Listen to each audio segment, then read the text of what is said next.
Hey guys, this is Brian from Brian's Man Cave, and you're watching Papa Pete, the old ass gamer. Papa Pete, the old ass gamer.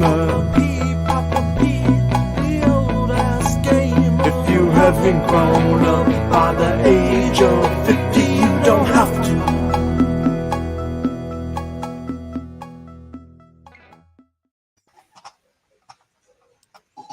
And this is Papa Pete, and you're watching Brian, wrong way, from Brian's Man Cave. Hey, thanks a lot for joining us, Brian, for the post-premiere show.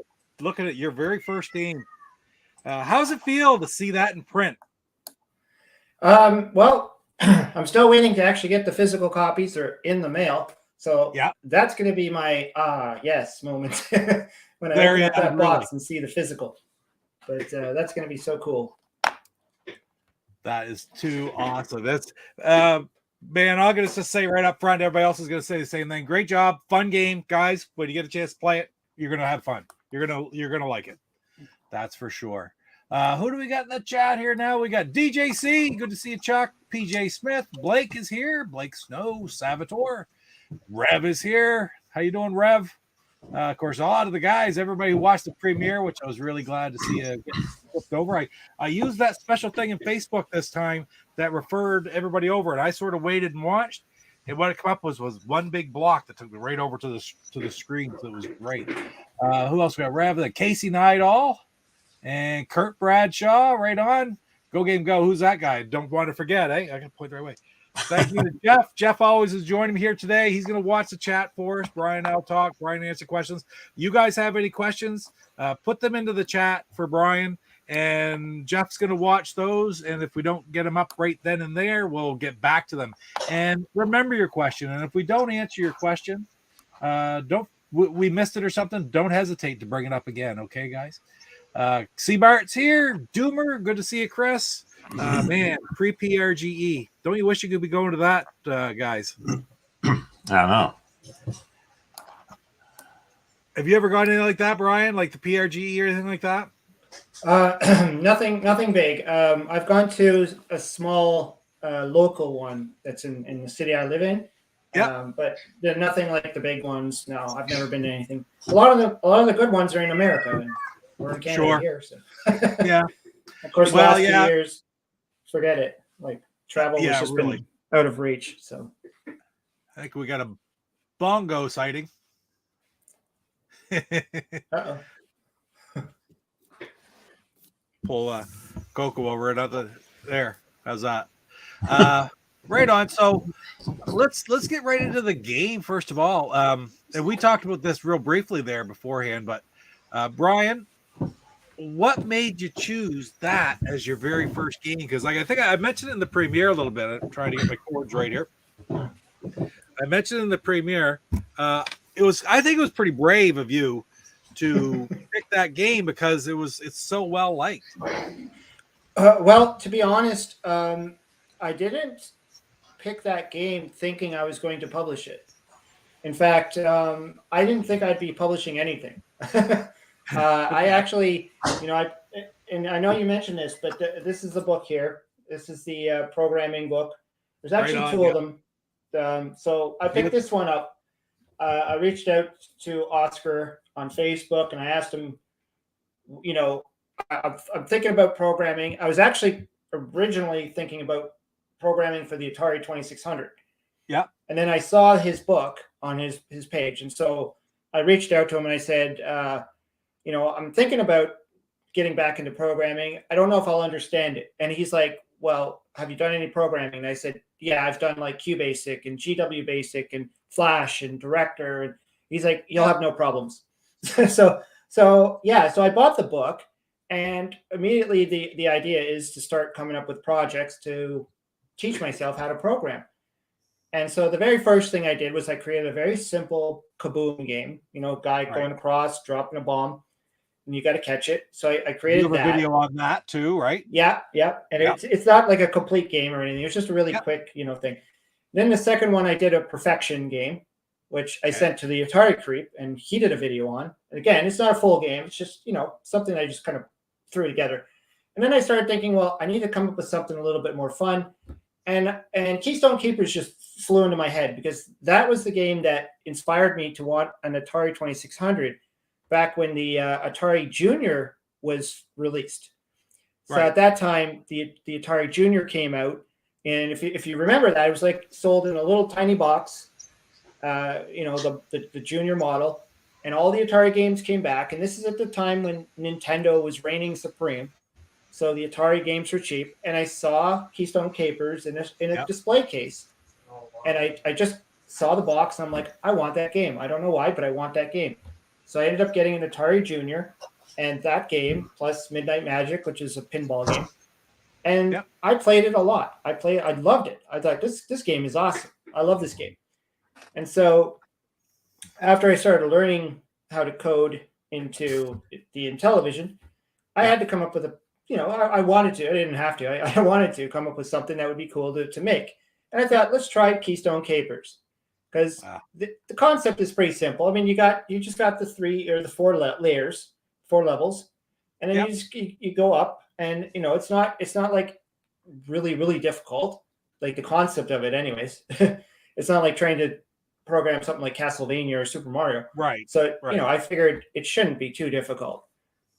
So I didn't go into it thinking I'm going to be selling this game. I went into this for myself. I wanted to do it for myself.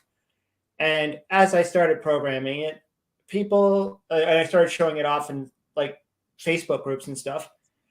People reached out to Rev from Intellivision Revolution and said, and they were asking me at the same time. They were like, are you going to be releasing it? I'm like, I don't know. I don't even know the first thing. I don't know anything about it. So, so Rev reached out to me and said, a bunch of people were asking me to check, connect with you.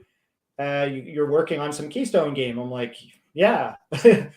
Okay. And then so we kind of started talking back and forth, and I thought, okay, well, if I could finish this game, sure, that'd be cool. And it kind of inspired me to keep going on it. And I learned a lot through the entire time programming it on all the tricks. The Atari Age forum, where so in the Atari Age forum, there's a section for Intellivision, and then there's a subsection for Intellivision programming. And so Oscar's in there, and a whole bunch of other Carlos Madruga. So many great programmers are in there. Oh yeah, yeah. And you literally just put in a question, and you pretty much get it answered within several hours. So they were a big help. And as I was coding it, I was trying to understand this INTYBasic. I was trying to understand the Intellivision, how it works. All this stuff was just new to me. And so eventually, after a while of just piecing it together, I got the game working. And so the version that I originally had didn't have all those cut screens and all that stuff, which I know you mentioned. Yeah, you mentioned that in the video. It didn't have those. It was just straight on, go to the next level, just like the original game. Yep. And then I started learning how to do better graphics. And so I was able to incorporate that. And there was, delays. We were actually supposed to release the game much earlier, but, the COVIDs, the chip shortages, all that other stuff. So I had more time to tinker with it and play around with it. And that's what we got. Even today, I look at it, I'm like, I know I could have done this better. I could have done this better, but I think that's the nature of the beast, isn't it? Yeah. Whenever you go back and look at something, every video I've ever made, eventually it's like, I should have said this or should have done this. And that's just the nature of the beast. I think for anything that you create, you always can find improvements later on. But at the end of the day, when exactly did you start then? I was saying like in about a year you worked on that game. But did you start probably not much more than that? No, because I how I guess went by that. I went by when you first posted your first video on programming games on the Intellivision. You posted a video when you first got that book. Yeah, you had done a little bit, and that was not much more than a year ago. Yeah. Well, once I got the book, it wasn't that much longer after I created that Kaboom game. Yeah, and I put that out. And it was after that I started coding Keystone. And it was a little bit of time because there was I'm going to tell you, the one thing that had me stumped the most was the escalator. Trying to animate that escalator. That was the bane of my existence. I couldn't, it seemed like it would be so easy. But I couldn't, it just, and mainly it's because of the limitation on the sprites. So the Intellivision has 8 sprites you can work with. Keystone Kelly, he's a total of 3 sprites because every sprite can only be a single color. Yep. So Keystone Kelly has his tan face, he has his black hat, and he has a blue suit and a tan billy stick. Sure. So that's 3 sprites right there alone for him. Then for the crook, I wanted to have 3 sprites for him, but I couldn't. I had to cut him down to 2. Yeah. So I understand exactly what you're saying. So a lot of people do. I didn't want him to be solid white or black. Yep. I wanted him to have that crook look. At least I wish I could have made his face tan, but I couldn't. I just didn't have enough sprites. So he's 2 sprites. So you're up to 5 sprites right now. And you have to think, okay, so what's left? 6, 7, 8. You've got 3 sprites left.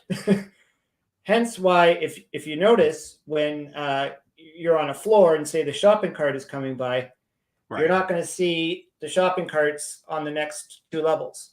Right. Because there's just not enough sprites. The shopping carts are 2 sprites each. So you just don't have enough. So my trade-off could have been make them all single color, but I didn't want to. I mean, it just looks ugly. If it was just a white shopping cart, the detail would be gone. So, I had to sacrifice. Well, it wouldn't be a shopping cart anymore. You could say it's a shopping cart, but you would never recognize it as such, whereas what you did with it, anybody would look at that and go, that's a shopping cart. Yeah. And I wanted to make it look like the Atari version. That was my goal. So when I got to the escalator, I'm like, oh crap, how am I going to make these moving stairs? And so I had to max out on the 3 extra remaining sprites, because you have to think at some point in time, it's possible that you, Kelly, and the crook could be in the same area as the escalator. Yes. Which is going to eat all 8 sprites. So that's what really, so the reason why they ended up, the escalator themselves ended up being all solid yellow is because I had to blend the sprite in with the black background, and it's 3 sprites that are moving. It was a lot of mental gymnastics for me to figure that out. I had a ton of respect for Gary Kitchen as I was programming this, but I do understand though the Atari is a little bit different, and the way the sprites work is different than the Intellivision. So I had that, as I was programming, I kind of thought, well, maybe this is why no version of Keystone Kapers ever existed without it looking awful. So the Christian had a question back here for you too. I got to find it here again, right there. How many games do you have in the works right now? In the works? Oh, geez. There you go. At any stage. Yeah, let's see. So I got Strategy War. So that's 1. And that's Stratego, if you ever played the board game. Yeah. I've watched your video on that one. Yeah. Yeah. I got 1,000 Miles, which is Mealborn, which is a card game. Yes, I remember you starting that one. Space Taxi is in the works. So I'm up to about level 8 on that. That has been you've been working on that one for quite a while, correct? Yeah. I actually had to kind of go back after I learned a whole bunch of stuff and kind of rejig the software of the program, because I realized what I was doing wrong, and I had to go back and kind of rewrite a lot of stuff. So what else is there? So the Keystone Kopps, obviously, Fast Food Plus, which is also being released. Right. What else did I miss one? I'm working on one right now, Grand Prix, which is going to be more like a super Grand Prix. It's not just going to be the standard Grand Prix. Understood. Yep. Is there anything else? Did I miss anything? Oh, Rags to Riches, the conversion from the Commodore 64 game. Okay. So that was a favorite game of mine when I was a kid. I used to play it all the time on my Commodore 64. It's one of those games that kind of came on a disc with other games.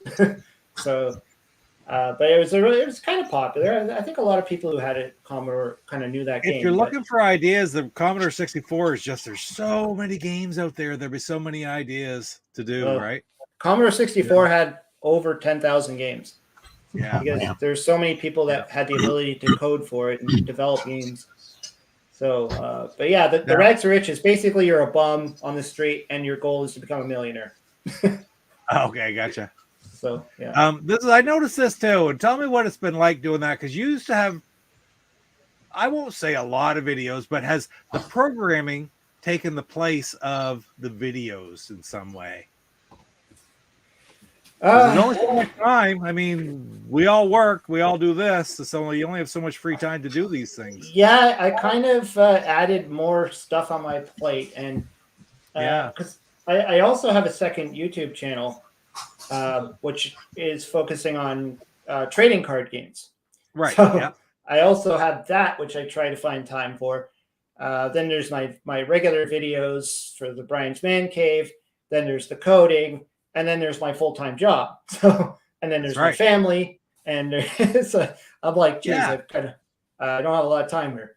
But yeah, it's been tricky, and trying to find the time, late nights or weekends, here and there, just jumping in, trying to code or whatever, and come up with. I think with Brian's Man Cave, the thing is, like, I did a lot of videos that I already wanted to do, like all the comparison videos and the A to Z videos and all that stuff. And I'm like, what else am I going to talk about? And so recently it's only been like, either my homebrew games or somebody else's homebrew games, or just if an idea hits me. So it's really just also that of trying to come up with video ideas. Sure. And, product, because I'm not buying lots of stuff to review, so it's just whatever I have, that's what I reviewed, right? And I've done tons of videos already, so I've pretty much reviewed every game I wanted to. So it's just a case of figuring out what to do a video on. Rev, I don't think so.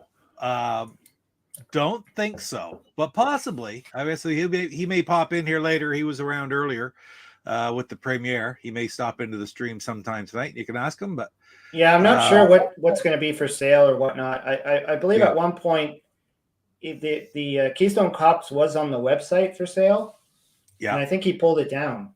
So I don't know if he wanted to like save it for the Expo or what? I don't know. Maybe Rev. That's Rev. Yeah. I think Rev was asking if Luke is the Intellivision collector, if he's bringing in his Intellivision collector. Okay.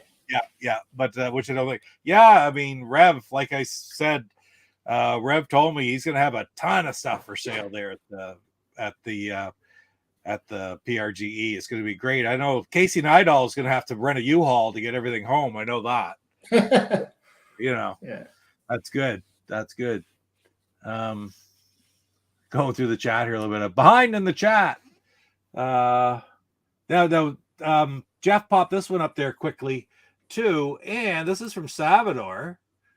That's a scary. What's this? A Halloween icon there now, Salvador? I don't know what that is. Are you looking for suggestions for your next project or any other project? Because there's never a next project. It's not like you're doing one until it's done. You usually have, like you've already said, you got what, 6 on the go right now? Yeah. Oh, sorry, I forgot a game. Traffic Jam. I forgot that one. Traffic Jam. That's based on a board game where you have to move cars around and get your car out the side. How could you get that one? You got a traffic jam of friggin' games using up all your time. I know. Yeah. Well, sure. I'm always looking for ideas.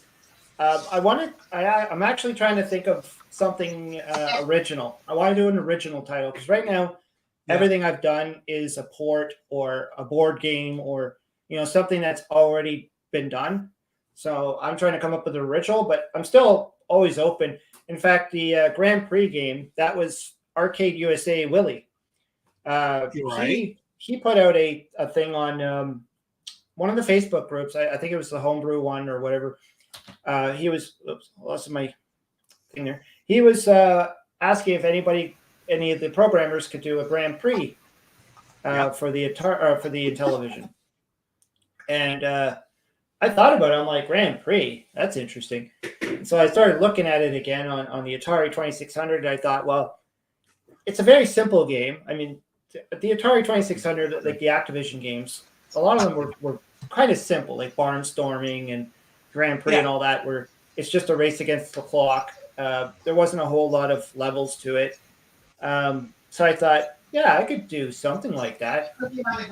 And so what I came up with was I'm going to do that, but I'm going to add in my own stuff in there. I'm going to, just like I did with Fast Food Plus, I'm going to create my own pieces to it. That's a great idea. Yeah, I'm going to keep it look kind of flowing and sort of looking like the Grand Prix, but I'm going to add in stuff. So I added in like the ability to shoot the other cars with a missile. I'm going to have things show up on the screen that you could shoot and get bonus points, or it'll fire back at you. There's going to be things you can buy, so you're going to get money. So you can actually like ride on the water. You can jump, like fly. There's just going to be all these little things added on there. So, that's a great idea, because there's so many. There's so many things that you can do with these games that exist now. Plus, and then you can also get a lot of original ideas are influenced by the other games that we played when we were kids, wouldn't you say? Well, yeah, for sure. Kind of what you're doing, Well, the reason why I thought that way was because when I first programmed the fast food game, I'm trying to remember why I decided on that one. I think I was just maybe the No Swear Gamers video or something was on, and I was watching it, and I thought that would be an easy one to make on the Intellivision. So I just started doing it. I just started programming, and so when you're programming a game, the best thing you could do is have people test it. Yeah. So I had a bunch of guys on the Atari Age forum testing it, and they were like, great game, it works, nothing exciting about it. And so they were like, maybe add stuff to it, maybe add things where pills fall from the sky, or little things like that. And I'm like, oh yeah, I could do that. So I thought, okay, that's what I'm going to do. So I created all these little extra levels in between the original game itself. So there's a pill drop, there's a one where there's a pickle that chases after you. There's giant pickles that come out. So I just jazzed it up. I liked it. Yeah, that's really good. Yeah, to do that. Yeah, so that's why I thought, I'm going to do the same thing with the Grand Prix. It's not just going to be standard Grand Prix, because frankly, if it was, I would have been finished the game already. It would have been done. But I'm still programming because I have money in there now, and the ability to purchase things and all these added things, and some of the all of those things you purchase have a lifespan. So the more you get hit by other cars, you might have to go and purchase it again. All that kind of stuff. That's great. The fun of the game plus all the added stuff with it. So yeah, trying to make it as interactive and fun as possible, not just standard racing. Right on. Still going through the chat here, trying to all the conversation about a lot about PRGE and such. Now, how long have you been collecting? Like, do you have many homebrew games where when you first decided I'm going to buy Oscar's book? Okay, I want to get Oscar's book because I want to do this. Had you started collecting these homebrew games at that time? Had you been watching that? Like watching these games be released and purchase them and such? I wouldn't say collecting, but I was definitely interested in them. And like I started doing videos a while ago, even before I was programming. I was doing videos on whatever homebrews I can get my hands on. And I had a few people send me some to do reviews on. Carl Mueller Jr., who did D2K Arcade. Yep. He sent me his ROM to do a video on. Yeah. So yeah, I was always interested in seeing new games come out for the older systems, because prior to that, I was just simply buying all the originals, right?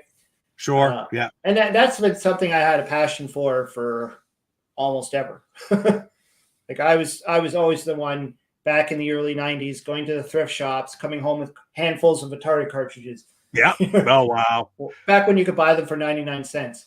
And I just wish I had done it more back then. Yeah, I was hunting that. I got my Intellivision back that way.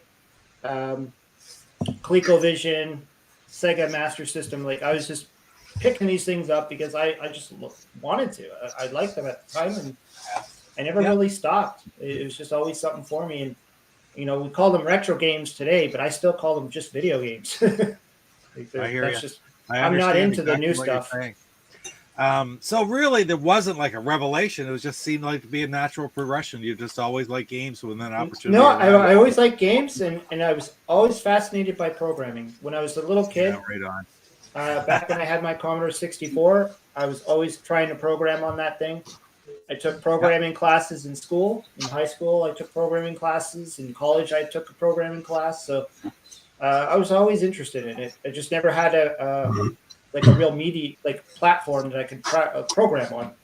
So, hey, we got Mr. Postile in the house. You didn't get a chance to read his comment there. Brian, nice watching Brian's Man Cave and Willie's Arcade USA and the Atari Creep throughout the years motivated me to start a channel a year and a half ago. That's a pretty good thing when somebody's been watching your videos and decides that that's something that they want to do too. Because how many years have you been making videos now, Brian? We've talked about that at for those who don't know, Brian was my guest on the very first live stream that I ever did. I got hold of him one night and said, I want to try to do this. Do you mind coming on with me? And we talked for like an hour or something like that night. Yeah, it was a lot of fun.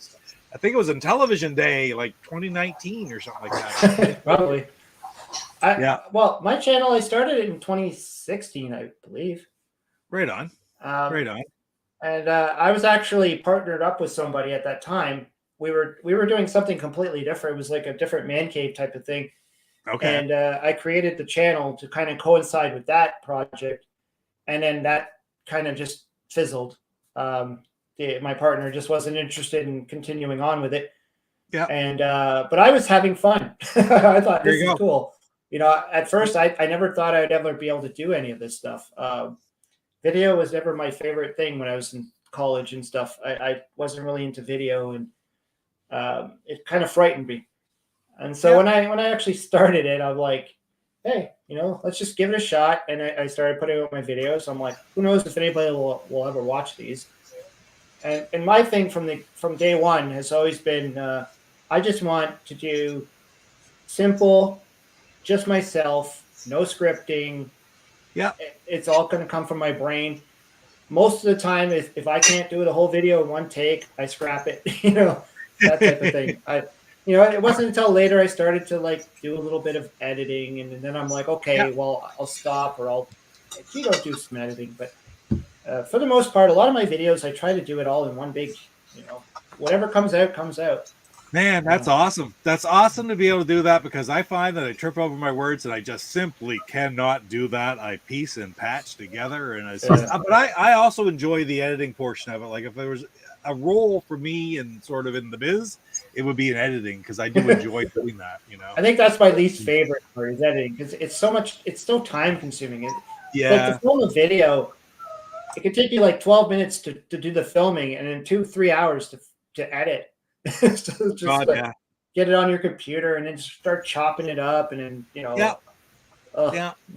Well, that's like the one we watched earlier tonight, right? I mean, took me about 40 minutes to probably get all the 45 minutes to an hour to get all the video clips done, recorded, and then it was like. Putting it together was hours and hours and hours and hours, and you get it all put together, and then I call it decorating it, putting all the little pictures and that stuff. It's I should, Christian. I could have 5 wardrobe changes. I should do that once in a while. Did I already put it out? I had a pickup video out where I actually had to talk to you about. Yes, I like the beer again, C. Martin. I'm sorry. But maybe that's a lot to do next time. Is I'll have to do multiple wardrobe changes in the next episode of INTY Homebrew Spotlight. The Atari Creep is saying scripts are for punks, not confused with Pat. I was gonna say, I said there, Mr. Post. I'll say you and Willie and Chris inspired him, and there's Chris in the house too. Thanks for stopping in, Creeper. Right on. I didn't see a question there. I think it was from Rev. How many programming languages do I know? Right. Well, I would say like that's the thing. I'm just gonna say basic. I mean, basic language is something that if you learn it, you learn the concepts behind basic, then everything else is just just what's the word I'm looking for? Renditions of the same language. Yeah, just minor variants. Variants of you just got to learn variants on how things are coded, but the concept behind it is the hard part.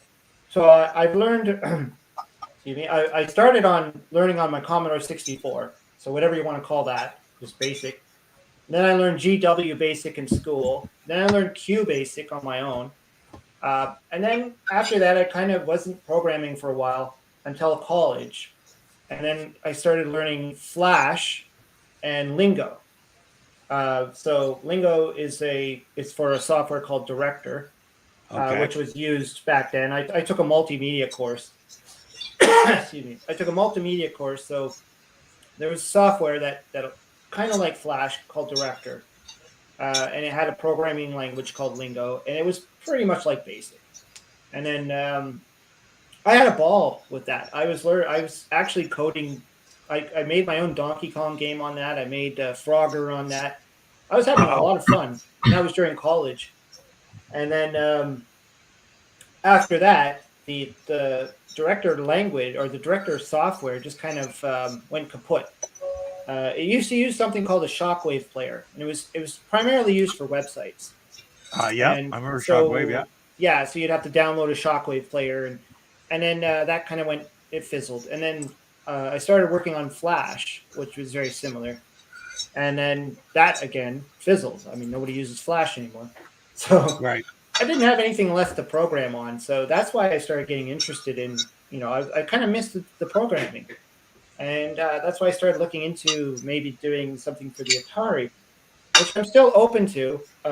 It's just a case of time, and we're not going to have time to actually look into it. But there is a programming for Atari called Butari, where you can actually make programs and have it run on a real Atari. So I might still look into that. It's just like I think when I learned INTYBasic, which is to make the Intellivision games, I'm having a hell of a lot of fun with that. So, like I said, I think I have like 6 games on the go.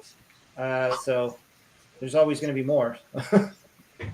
And Rev is showing interest in a lot of my games, and he wants to publish them. So, well, that's the inspiration right there. When people are showing interest, it sort of motivates you to keep going on all of them, right? Yeah. Well, it gives me something to say. Hey, look what I did. This is like my moment of hey, I actually did something. So I had to do this just for Chris's benefit. Thank you very much for calling me a punk, because here's the script, 8 pages for that INTY Homebrew Spotlight one right there. So I'm a punk and I'm proud of it, Chris. You're a creep and I'm a punk. So there you go. My problem with the scripting is that I would have to have it in front of me while I'm doing the video, and my eyes would be peeled on the script. So I think it would look awful if I tried that. Well, that's the challenge. Like, I don't know. That's what I'm doing when I'm there. It's like I'm not trying to read it, because that's why I always said it's the real challenge to be on screen during a video or behind the screen. Like, I always found the guys who are never on screen during their videos, I don't know. It's like I always said, it's really easy to read a script. It's not all that easy to get on there and do a little bit of ad lib or even because there's a lot of information. You don't want to miss anything. So you're using a script. Well, I'm not reading that script. I'm using that script to go through what I'm doing. You know what I mean? Yeah. Well, I've done things like notes where if I was doing a video and I needed something like numbers or something like there's X amount of this done or something. So I'd scribble down notes and I would kind of put it kind of near me while I was doing the video and try not to look at it. But then every once in a while, I'd just be like, I got to grab my notes. I'd just leave that in there. It's like, hold on, I got it written down here. But scripting as far as exactly what I'm going to say, no, I can't do it. I don't. If it can't come out of me naturally, I'm not going to do it. That's why I like live streaming sometimes, because you're like when I do my gameplay or whatever, it's just whatever comes out of me. It's exactly. And I've gotten that was a challenge for me. Like the recording part of the whole thing is the most difficult part, I find, frankly. Even pickup videos and stuff, which are not scripted. I don't script a pickup video, for Pete's sakes. I'm talking scripting. If you're gonna do news, you got to write down everything. Yeah. Because you don't want to get the information to get down. That's different, right? Obviously, the pickup videos is just you're talking about what you're picking up. Live stream, saying, obviously you don't live stream, but I always thought I'll never be able to do a live stream because I won't be able to have anything to say for an hour and a half. And all of a sudden you go to start doing them, and it's like you're playing a few games and you're talking to the people in the chat, and it's just so much fun. And they have things to say, and it's friggin' awesome. And all of a sudden you're 2 hours in and you go, where did the time go? Actually, talking with or doing my first I guess live chats, what I used to call them. Yeah. I haven't really done them in a long time. The last one I did was with the Audacity guys. Gary Kitchen, Dan Kitchen, and David Crane. David Crane, yeah. Oh, I remember that video. That was good. That was crazy. And so whenever I did those, I always would write down the questions I wanted to ask. Sure. Instead of just leaving it. Because the very first live chat I ever did was with was the singer Sonya. You could see in my intros, you see her in there. She's wearing she has the Donkey Kong dress on and the headphones. Yes. Yeah, so she was my very first live chat that I ever did. And it was her that said, "Can you send me the questions you're going to ask so I can be prepared for that?" And my stupid self was like, "Oh, I thought I was just going to go into this and just kind of wing it." Yeah. And then I thought about it. I'm like, you know what? That's actually a smart thing to do. So I don't sit there going, like Beavis and Butthead, like Chris Farley. So I was just like, that's a good idea. So after that game that Rev's selling looks pretty good, doesn't it? Right? Look at that game, like Chris Farley and Saturday Night Live. So after I did that, every time I did a live chat, I did for that reason. I would write down all the question I'm going to ask, and I'd keep it right here. So, sometimes a question might already have answered itself, so I rub it out, so I don't ask the question that's already been asked, or so. And I followed that formula for every single one of my live chats. Like I did live chats with the Atari Creep. I don't know if I did it with you. I know I've been on your channel before. I don't think I'm not going on yours. You did. You had that interview with Steve Wiebe too, didn't you? That was a real fun. Yeah, the Donkey Kong guy. Yeah, that was fun. I've had the immortal John Hancock. I've had him on. Yeah, I watched that one too. Who else? I did the very first interview with Tommy Tallarico when the Intellivision was announced, before the name Amico was even affixed to it. So basically, after they did their very first reveal on Facebook, I reached out to him, and so I was fortunate enough to be the very first to ever talk about that. Right. Interview Tommy Tallarico. And that was long before they had the Amico name, and a lot of it was still just ideas. Great video game history, bar none, right?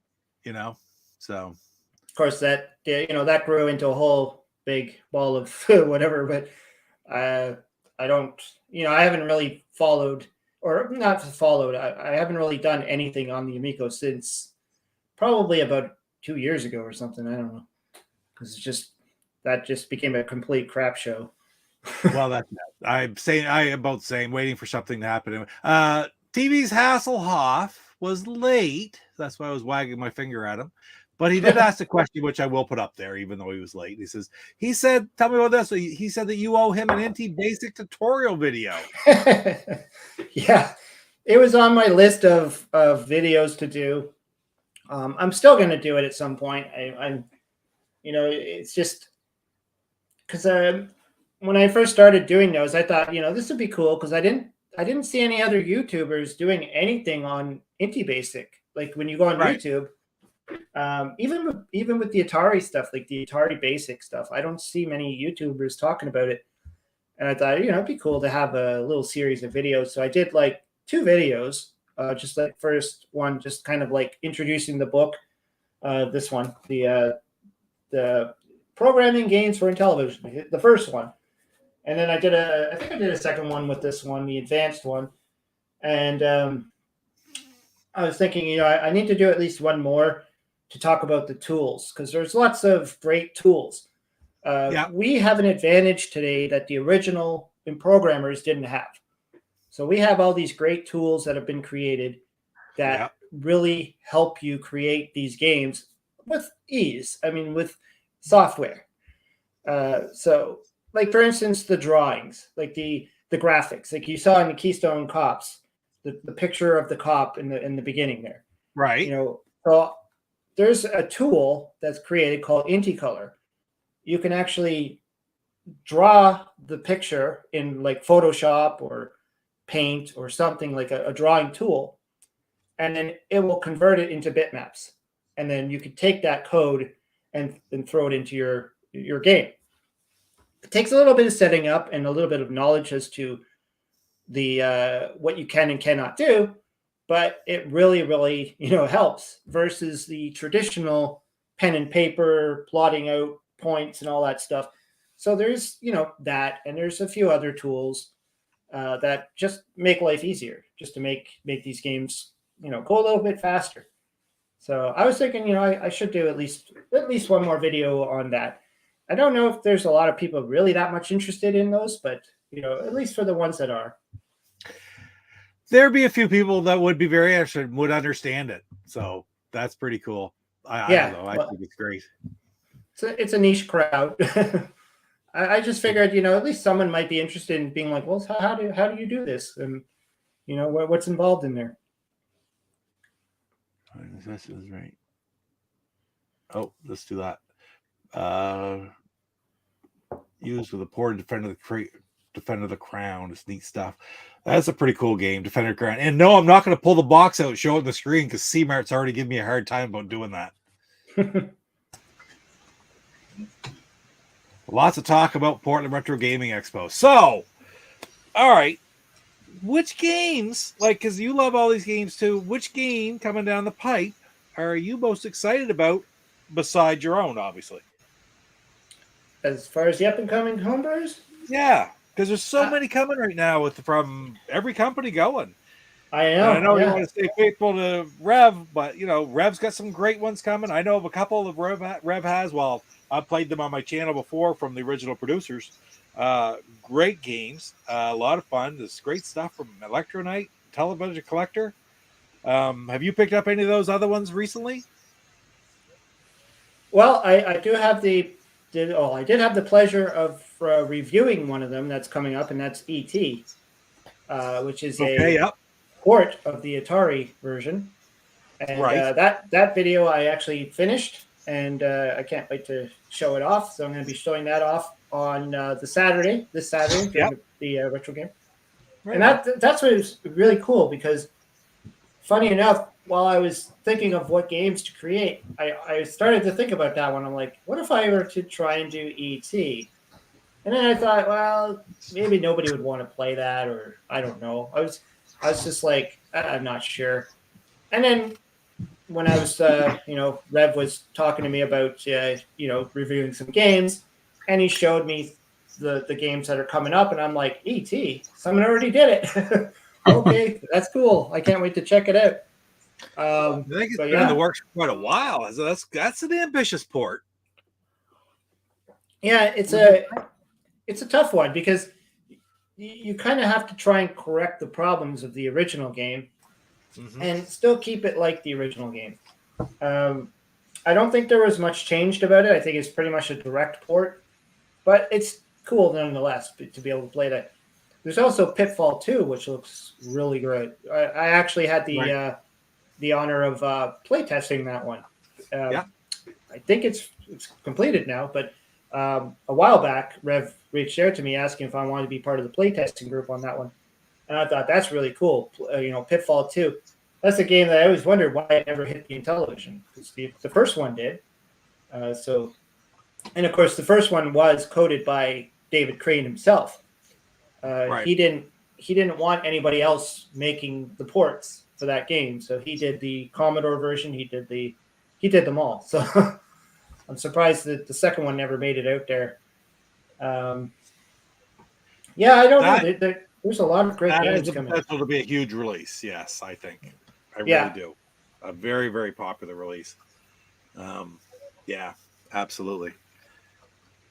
That what is it called? Cat Attack? I think it's from. Yes. Yeah, that one was good. A maze style game. Yeah, that one was good. Yeah. That's from Electronite. That's from Electronite.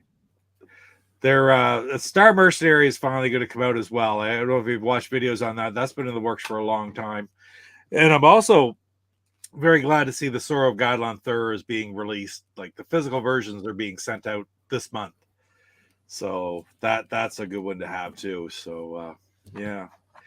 Do you have what is your next release going to be? Are you allowed to say what your next release is? Is it even decided yet what your next actual physical release is going to be? So I know you have a few games that are done.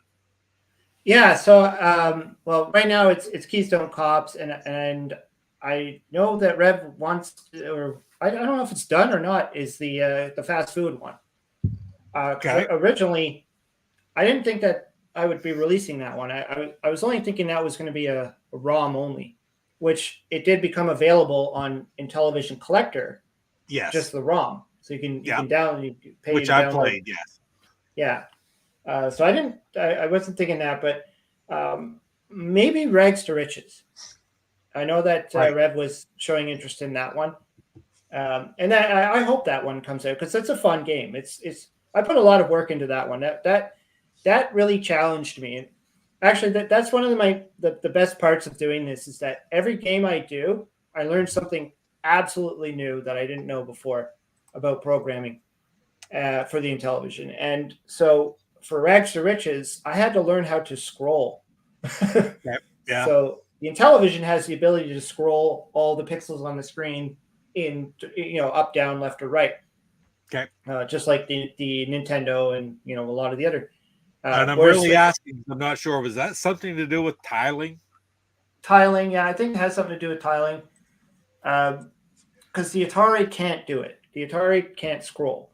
They have to simulate it. They have to manually move pixels away and then simulation of scrolling.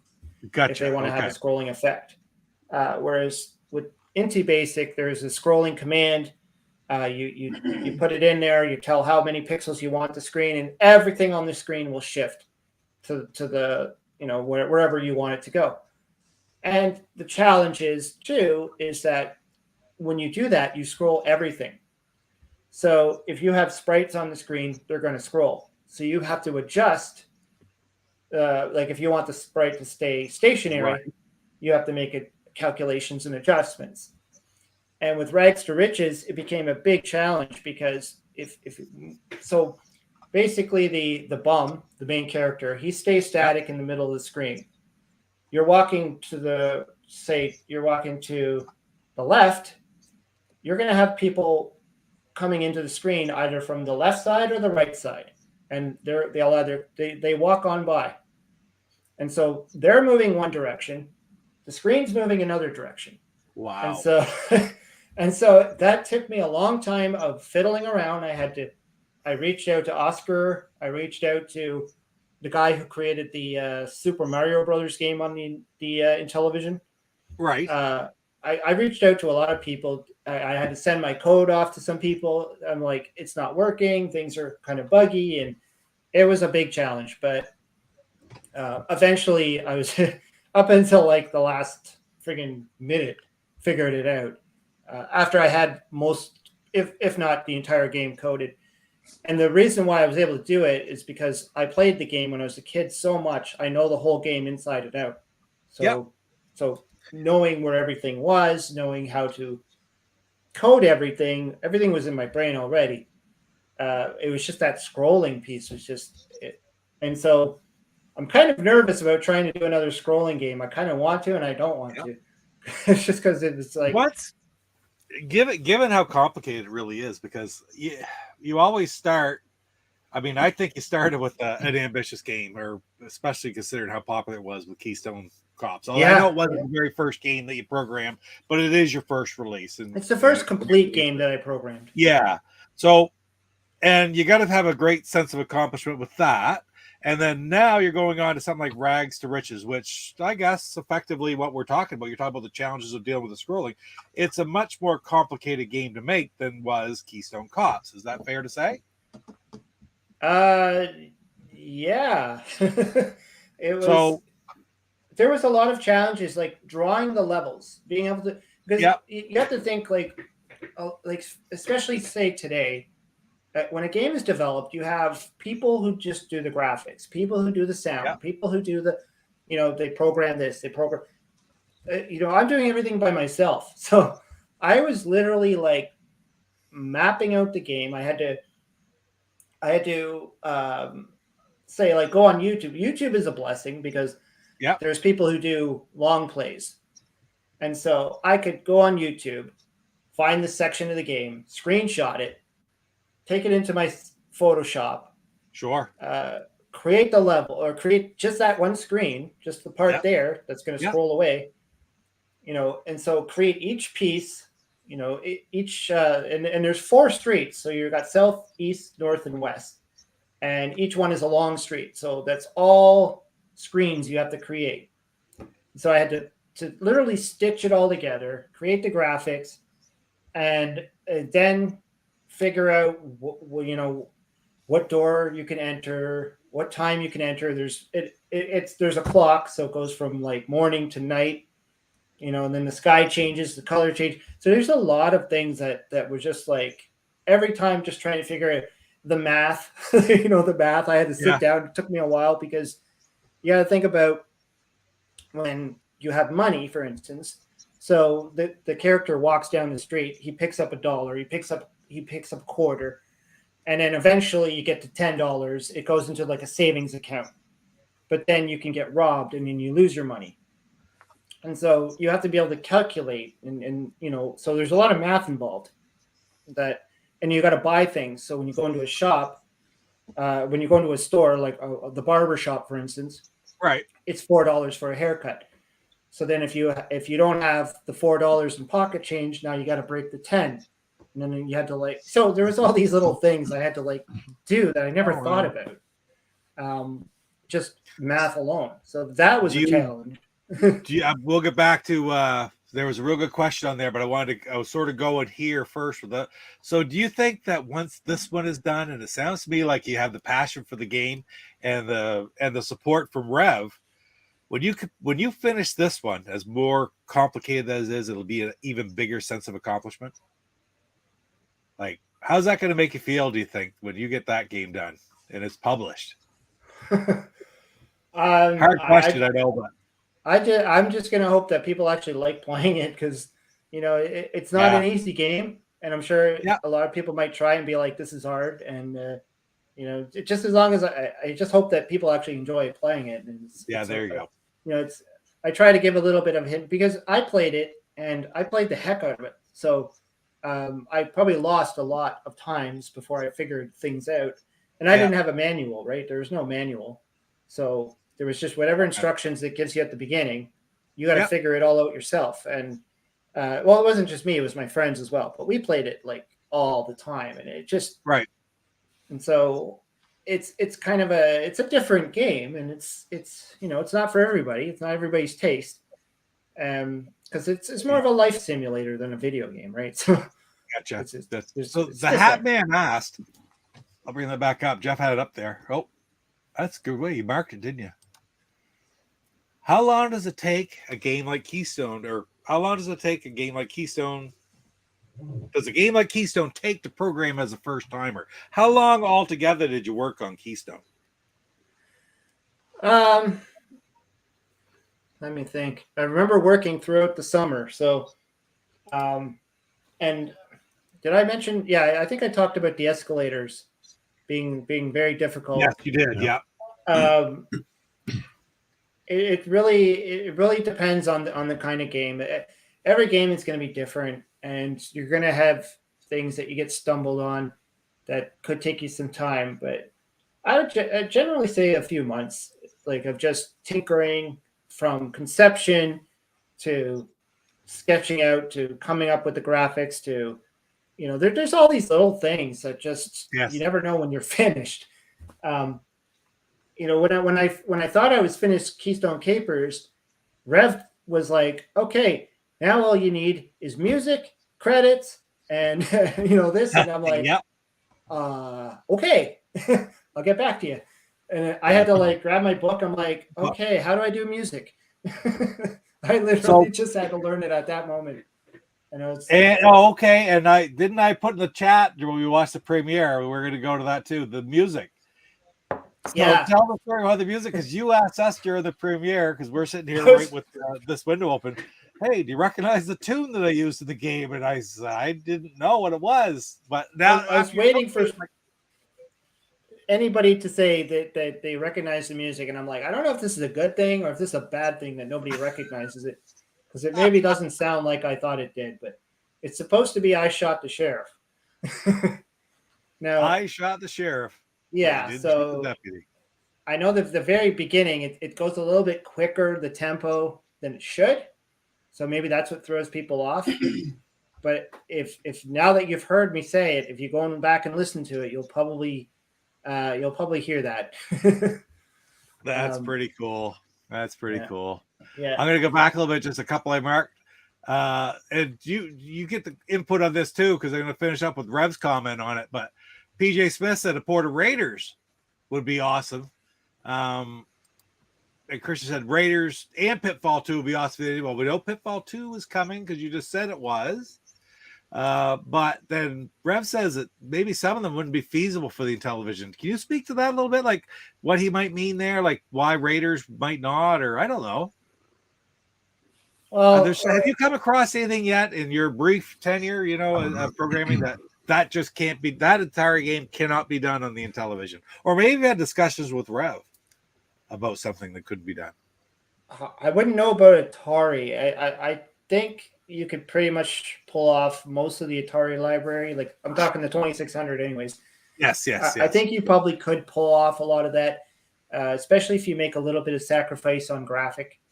And you'll notice, like, you played a lot of Intellivision games, and you've noticed, like, even something like Lock and Chase, for instance, like the main character is very colorful and all the cops are monocolor. Yeah. So, they had to make the sacrifices there. So I think depending on how you want to visualize the game and how simple you want it to look. But there are some games where you think, okay, maybe it's just not possible.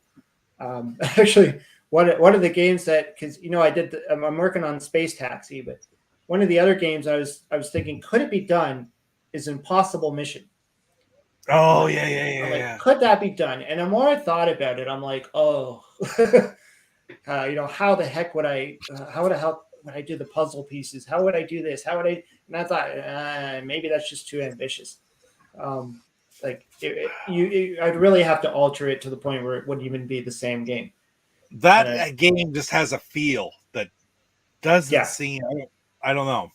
Yeah, I played a lot of that on the C64 as well. Yeah, because you got all the robots moving, you got them firing lasers, you got all these little things, you got that black ball that floats around. Like, you got a lot going on in that game. So I like that might be a little bit too ambitious. I was even thinking about Bruce Lee. If you've ever played that for like any of the computers, I played it on the Commodore 64. I was thinking that could be a possibility, but I don't know. It really depends on how advanced the game is. But if you look at some of these games that are coming out from the big boys, like the Electronite games, like the Pandora Incident, and some of these are just like really, really crazy. Like, I don't know. I look at it, I'm like, how do you do that?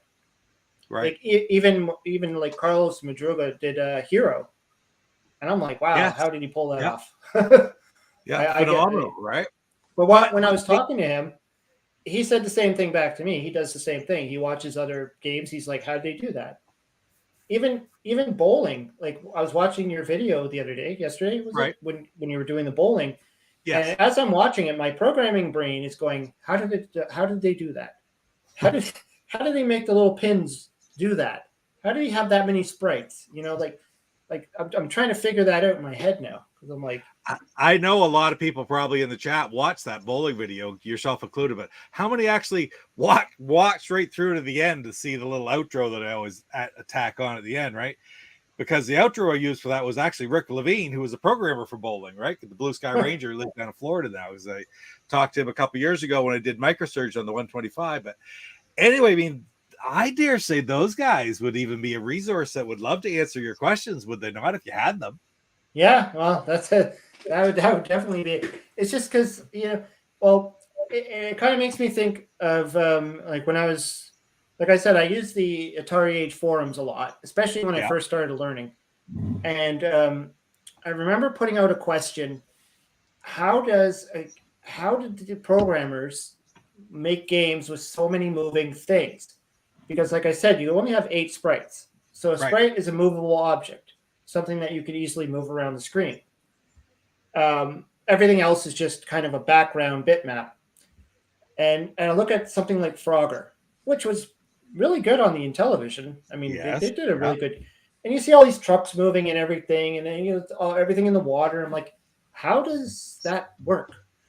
And so I put the question out there, and Oscar jumped on that one, and he explained it to me. He's like, you got to draw the bitmap. You draw a portion of it, then you draw a second bitmap of it, kind of moved over a little bit. And so just think about classical animation, right. When So after you explain that, I'm like, oh, okay, I get it. So with my new game, the Grand Prix game that I'm working on right now, yes, I'm implementing that. So the background that's moving is done in that style. So you're learning additional skills from these guys all the time. Yeah, well, that's it. Like, you gotta, because you can't have that many sprites, right? So Mr. Postal wants signed copies of your games. Who? Mr. Postal, you're gonna hook him up? Oh, Mr. Postal. I think you should hook him up. Yeah. Well, I got some Rev sending me some games to send out to people. So there you go. I never thought of signing them though. Well, why not? They're your creations, right? Yeah, sure. Absolutely. You just had another question up there, Jeff, that I haven't gotten. Yeah, someone asked, who was it? Oh, there you go. Do you have any Easter eggs in your games? Oh, that wasn't a question, but there you go. I thought about that too. I was like, should I put some kind of hidden things in my game? I think I'm just right now. I'm at that stage where I'm just happy if I can complete the game, let alone your publisher is like almost giving you full authorization right there to put Easter eggs in your game. So yeah, right. I was thinking, I think for my probably the only thing that comes close right now is the traffic jam game, where there's a button you can press that will allow you to bypass the levels without losing points. And I think that's sort of like the traditional reason of why a lot of the Easter eggs were created, was when you're programming, you need to be able to bypass levels or something like that. Because I know that some programmers did Easter eggs just for publicity, because they didn't like the whole thing with Adventure, where they didn't get any notoriety of who programmed the game, so then they put in an Easter egg to show their name.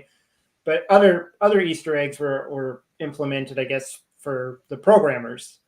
So I think that's the only one that I've actually put anything in there. And the game isn't finalized really, so it's something that I might even pull out and then not even have in the final version. So I don't know. Did they make me blood? Retro Renegades, if you don't know, are fellow members of the Gamers United Guild, and I went on. I was on their stream earlier tonight. They were playing a little bit of Playboy the Mansion, so it's like, whoa, a guy game a couple weeks ago, Playboy the Mansion. I don't know, but no, They didn't make me blush, but check out the Retro Renegades, guys. If any of you have it, it's a lot of fun on their channel. But, the Atari Creep is saying the Atari Creep saying I should sign them. Oh, absolutely. Sure. I agree 100% with freaking Creeper. Creeper knows, man. You should sign them. You're sending them out to people. Freaking put the I won't say John Hancock, put the Brian Pudden right on them. Well, I'm going to be sending one of them to John Hancock. He said he's interested in a copy. So There you go.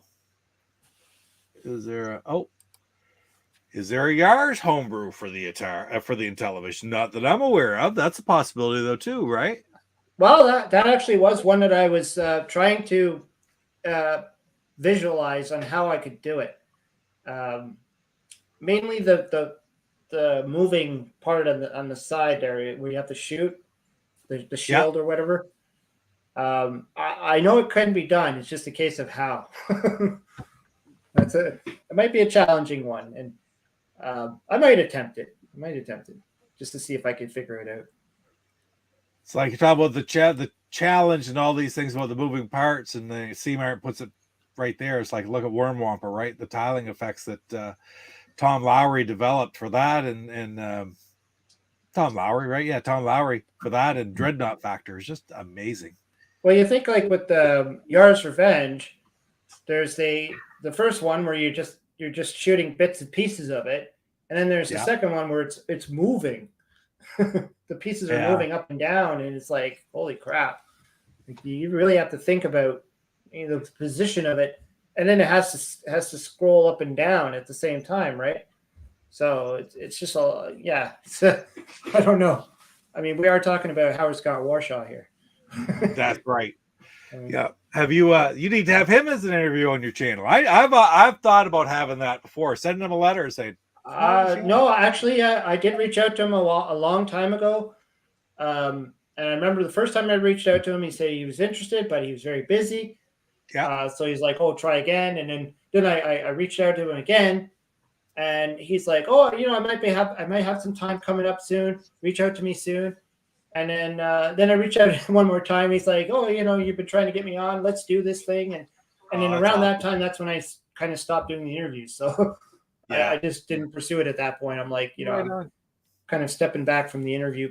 I mean, I like doing the interviews, but it's just, it's too much trying to coordinate and get the time. And then the one I did with Audacity, that one freaked me out because just before we were ready to go on, I couldn't get my microphone to work.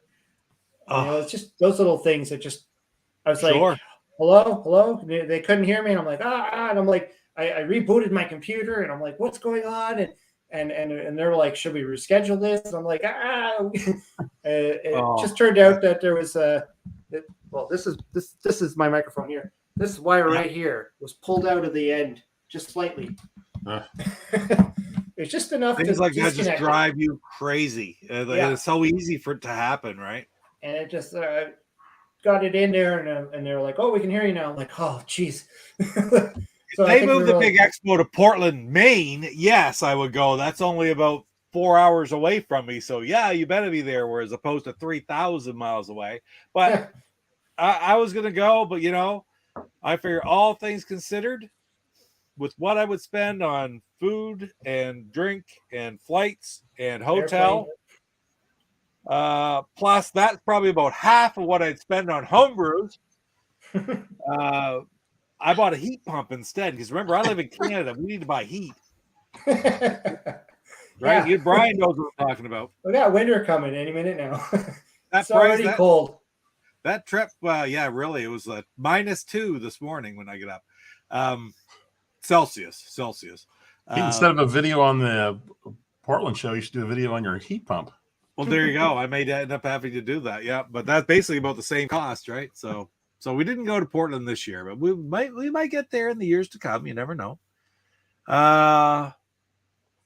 Just a quick question: is a possible Cloudy Mountain remake? Yeah, people could do a remake or a Cloudy Mountain 2 if somebody was so inclined to tackle that game. But I'll tell you one thing: it's like the brave nature that Brian showed by tackling a game as popular as Keystone Kopps. If you tried to make a Cloudy Mountain 2 on the Intellivision, I think that's probably about 10 times as brave because it's such a well-loved game. it's almost a no-win situation unless you There's actually really there's a few threads on the forum, because I went back and I looked at a lot of the past ones from like a few years back, and there was one person proposing that, saying they were thinking about programming a follow-up, kind of like a sequel to Cloudy Mountain. And then there was another post where someone actually kind of went through the whole rundown of how the first one was created, like how the everything tiled or moved, I should say, scrolled, how they created the because each maze is random, so how they did it. Yes. And so there was a lot of information there on how to do it. And the other game that I've myself always wanted to create, and other people have brought that one up in the forums as well, is Utopia. Yes. I wanted to create a Utopia follow-up, or Super Pro Utopia. not necessarily like the Super Pros. I like those. Like those are the ones where they kind of create a computer player. I think that's cool. Yeah. But I wanted to actually create like a full-on, like a completely different game, but in the same kind of feel. Like sort of like a Super Utopia. Like I was trying to think, but then I couldn't come up with a really good idea. Like I'm like, at first I thought, let's do like a really big island where it takes up like 4 screens, like something like that. Like you'd have to like, you get a piece of the island on each screen, or multiple islands that you have to like work on. So I was trying to visualize something a little bit more modern, but just coming up with the idea that's going to be worthy of the first one that Don Dagalo did. Yes. I just couldn't, it's like, I want to do something, but I can't come up with the best way to do it. And I think that would be the problem with Cloudy Mountain. How are you going to make something that's a follow-up that's going to be different, but just as good, without just copying what was already done? Yeah, I agree 100%. It's like, it's a lot. I'm going to go back to my original statement. It's almost a no-win situation. Yeah, that's the thing. It's like you don't want to make something that's inferior.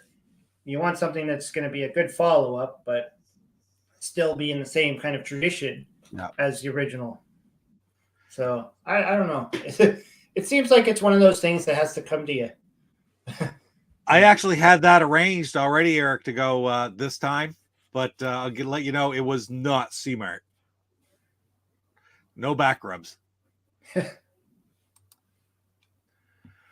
All right. Well, we've been on now. It's about 9:30 your time. We've been on for a little bit over an hour. You told us you have your ET video coming up, and we know that you're working on Rags to Riches, and you're working on Grand Prix are the two biggest ones you're going to be releasing. Rags to Riches next, correct? Well, Rags to Riches is pretty much completed. It's ready to go. Right on. In fact, I think I maxed out on the coding that I can't really add any more to it. It runs out of memory. So okay. It's pretty much done. But yeah, it's just going to be a case of getting it all ready with Rev. But yeah, Grand Prix is still in production. I'm still coding that one. The one last question I want to ask you before I get you to tell us what's coming up in your channel and stuff too is I do want to ask this.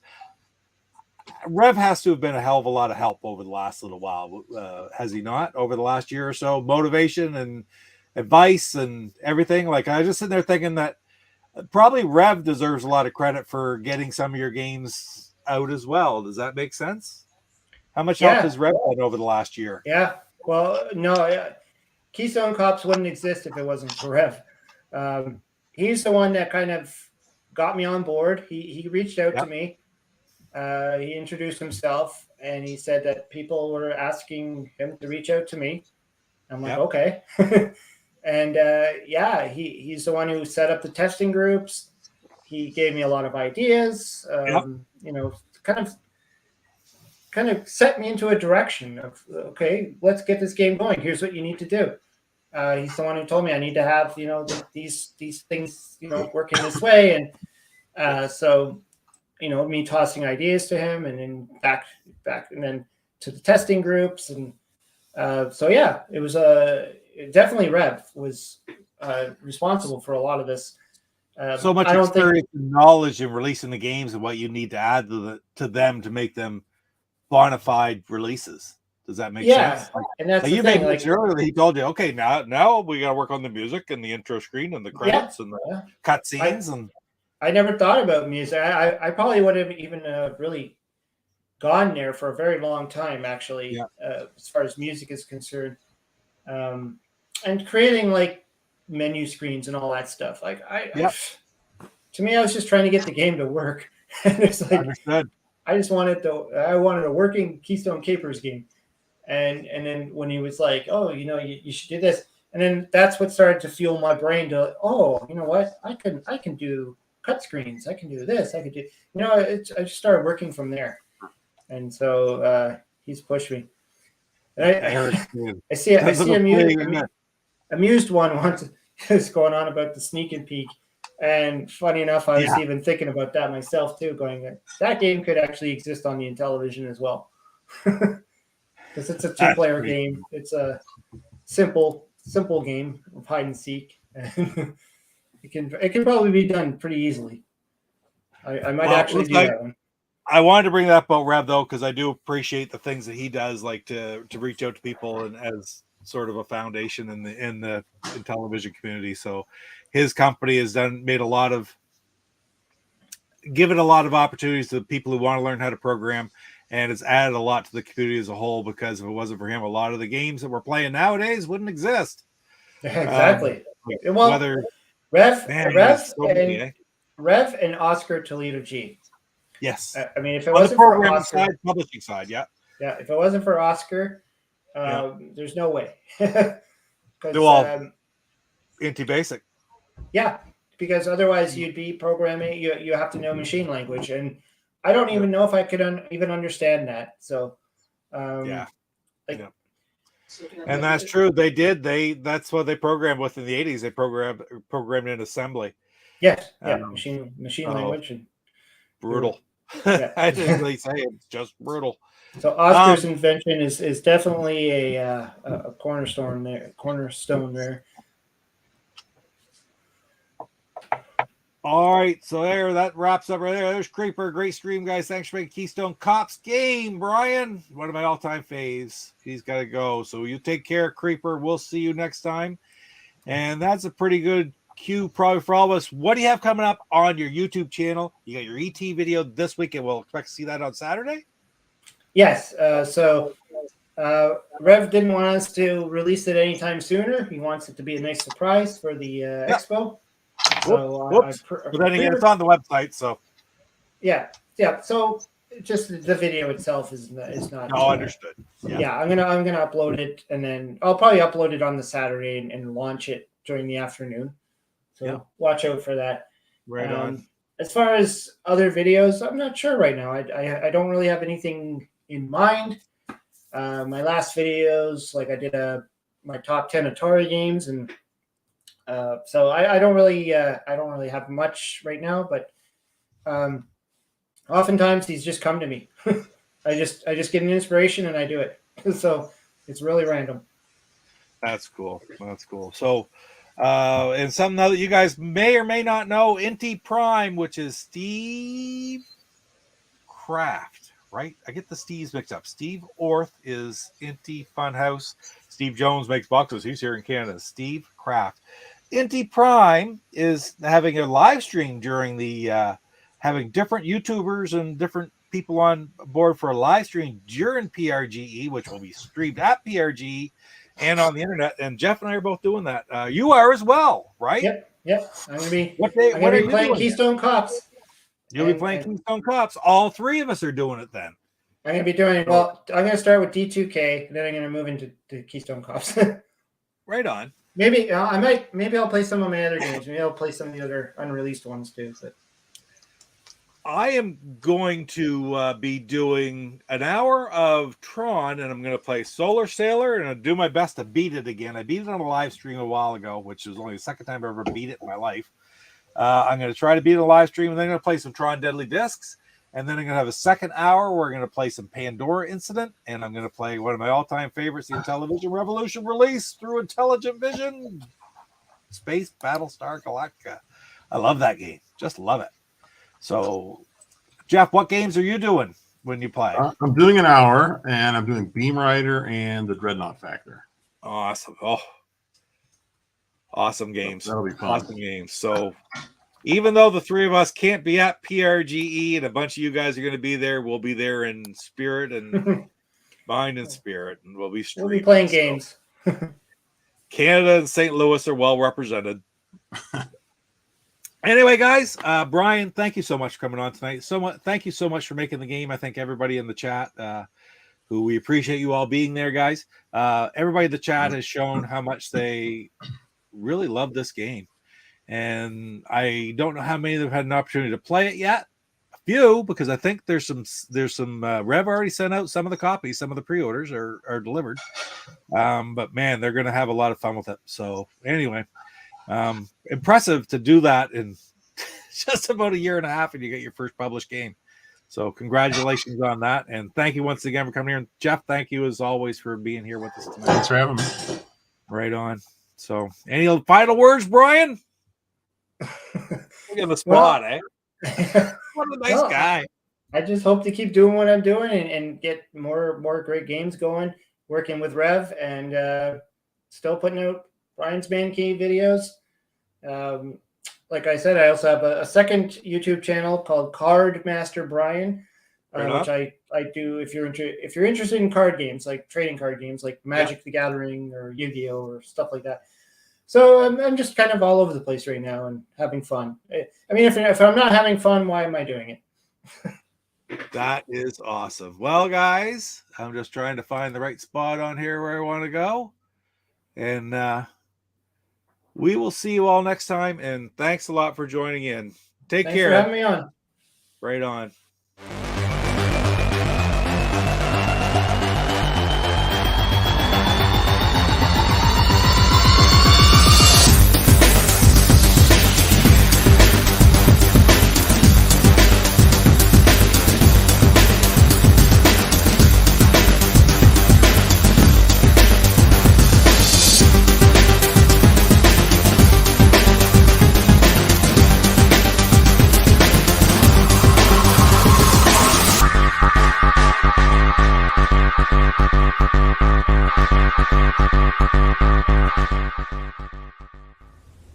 Hey guys, this is Brian from Brian's Man Cave, and you're watching Papa Pete, the old ass gamer. Papa Pete, the old ass gamer. Papa Pete, the old ass gamer. If you haven't grown up by the age of 50,